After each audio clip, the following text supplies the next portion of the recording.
Hi guys, good morning! Magluto tayo ngayon ng igado, ang recipe na gustong-gusto ng aking asawa. Pero bago ang lahat, please like and subscribe my YouTube channel. Ating atchal.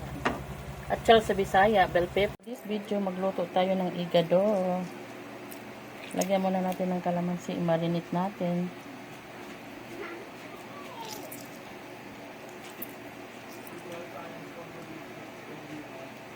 Yung mga buto-buto pa.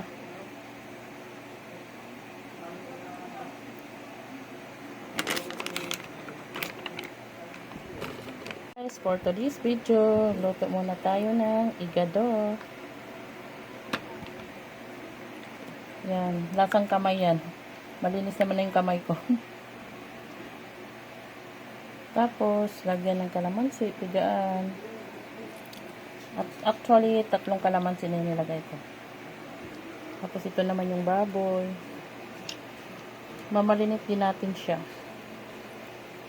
Nanonood lang ako ng recipe kung paano lutuin.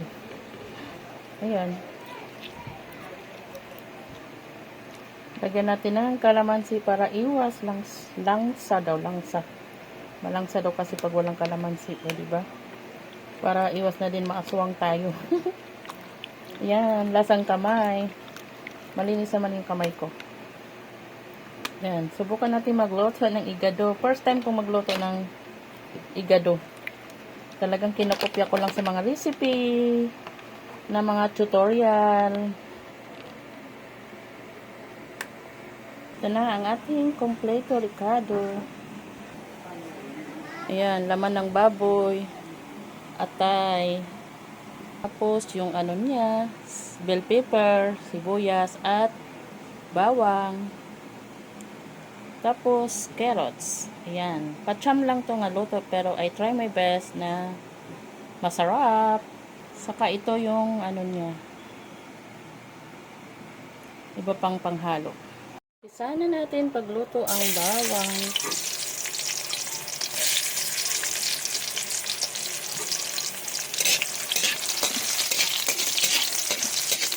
My first try to cook my recipe igado. Kasi ito yung paborito ng aking mahal na asawa.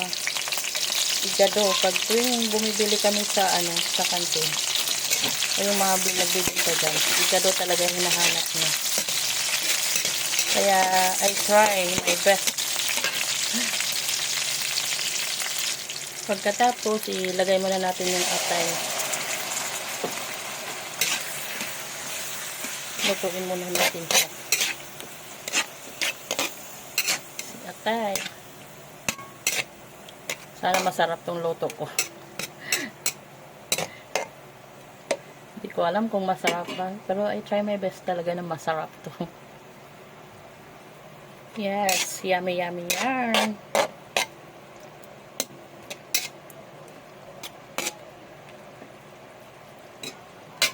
Yan, lutuin muna natin ang atay. Tapos, hanguin natin, ilipat natin. Tapos, lulutuin naman natin yung karne.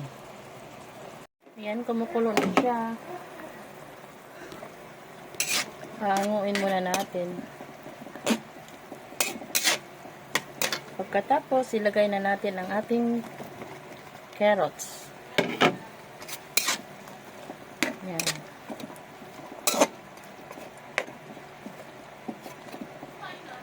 Paluin muna natin siya, palutuin muna natin ang carrots bago ilagay ang atay. Tapos yung green peas. Ilagay natin yung green peas. Patsyam ko lang tong luto na to, pero sana masarap. Pagkatapos, ayan, hanguin na naman natin si hango. First time ko talaga magluto ng ganitong recipe, pero sana masarap. Ating atchal. Atchal sa Bisaya, bell pepper. Ayan. Pagkatapos, yung ating atay. Sana masarapan yung aking mahal na asawa.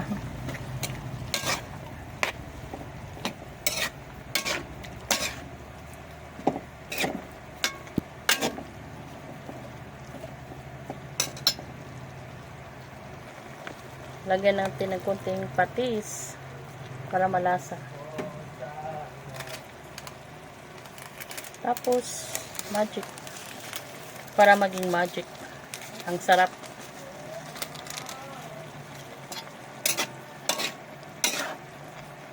Hango-hango.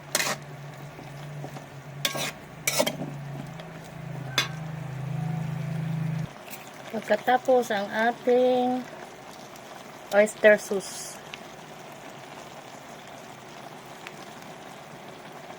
Para masarap.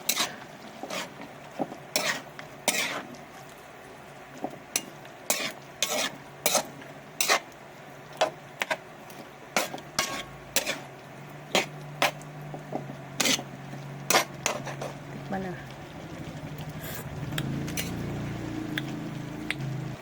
Lagyan muna natin siya ng konting asukal para masarap, manamis-tamis at malasa ang ating igado.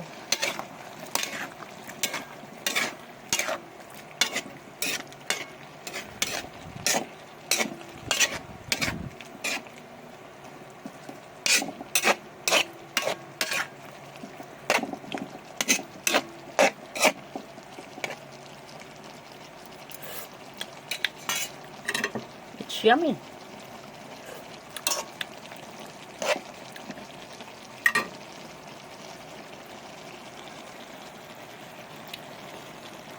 My igado. Yan lang po. Bye-bye.